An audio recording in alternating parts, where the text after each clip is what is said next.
He didn't plan to stay long. It was supposed to be a quick exploration, just a look inside an old, abandoned mine.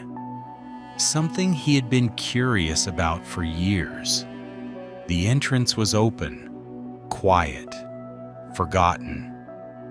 There were no warning signs that still mattered. No fences, no alarms, nothing that suggested danger.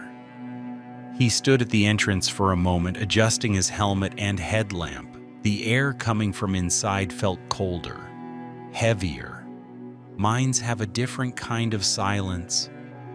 Not the peaceful kind, the kind that absorbs sound. Still, he stepped inside. At first, everything felt stable. The tunnel was narrow but solid. Old wooden supports lined the walls. Dust floated slowly in the beam of his light. Each step echoed softly beneath his boots. He moved carefully but calmly. This wasn't reckless. It felt controlled.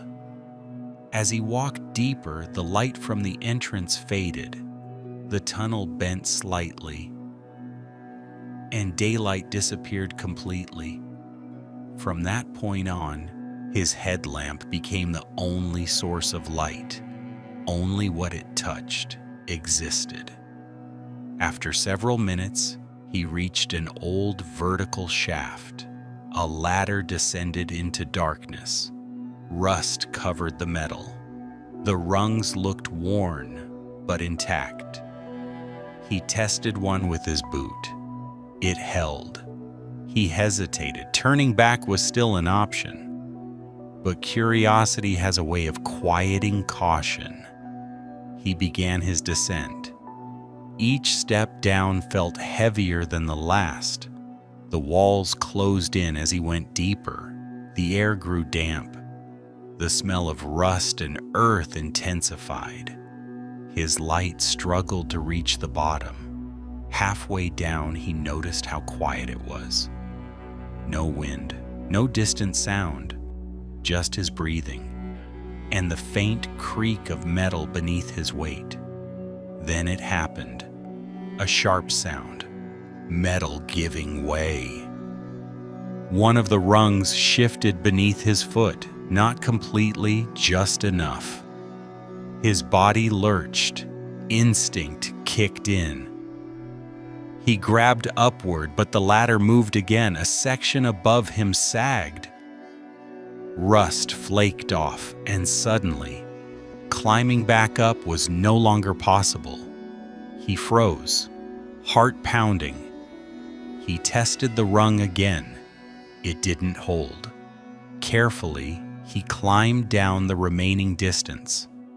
When his feet touched the bottom, he looked up. The ladder above him had partially collapsed. Several rungs were bent. Others were missing entirely. The shaft stretched upward into darkness. There was no way to climb it. He was stuck. At first, he told himself it was temporary. He would find another route, another exit. Old mines sometimes had multiple paths. He turned and began walking deeper. The tunnel narrowed. The ceiling dropped lower. The walls pressed closer. After several minutes, the path ended. Collapsed rock blocked the way forward. He stood there, staring at the dead end. The realization arrived slowly. There was only one way out, and it was above him. He returned to the base of the shaft and looked up again. The broken ladder looked worse now, farther away, more fragile, impossible. He shouted. His voice vanished into the tunnel. No echo returned. He checked his phone. No signal. No connection, no way to call for help. The mind swallowed time differently. Minutes stretched. He sat down, leaning against the cold wall. That's when he noticed how thirsty he already felt. His headlamp flickered briefly, just for a second. But it was enough. Light was no longer guaranteed. He checked the battery. It wasn't full. He hadn't planned to be here long.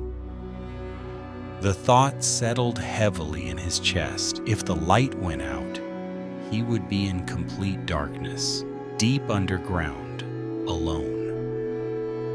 He stood up and paced slowly.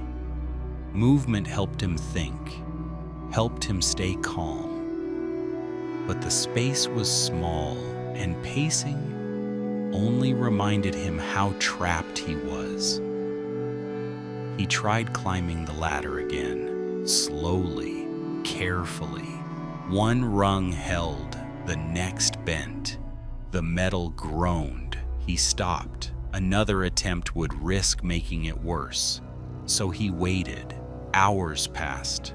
Or maybe it only felt like hours. Without daylight, time lost meaning. The mine made sounds, small ones, rock settling, distant drips of water. Each sound felt amplified. Each one reminded him how deep he was. His headlamp dimmed slightly, not off, just weaker. He turned it off. Saving power. Darkness rushed in instantly, complete, total. He stood still, afraid to move. In the dark, the walls felt closer. His breathing sounded louder. The silence pressed in on him. After several seconds, he turned the light back on. The relief was immediate, but so was the fear. The battery wouldn't last forever. He sat down again, thought about home, about people who had no idea where he was, about how easily this could be missed. Eventually, exhaustion set in. Sitting on cold ground drained his strength. His mouth felt dry. His thoughts slowed.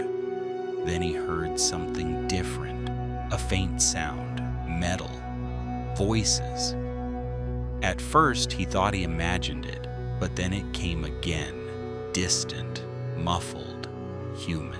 He stood up and shouted. This time something answered.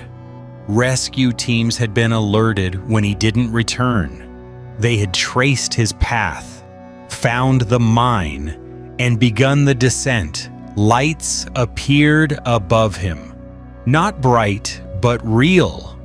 Relief hit him so hard his legs nearly gave out. The rescue wasn't fast or easy. The ladder was unstable. The space was tight. Everything had to be done slowly, carefully. Eventually, ropes were lowered. Hands reached down, guided him, supported him. When he finally emerged from the mine, the air felt unreal, fresh, light, free. He survived. Not because he was strong, not because he was fearless, but because someone knew where to look. Mines don't collapse loudly. They don't announce danger. They wait, and sometimes they don't let go easily. End.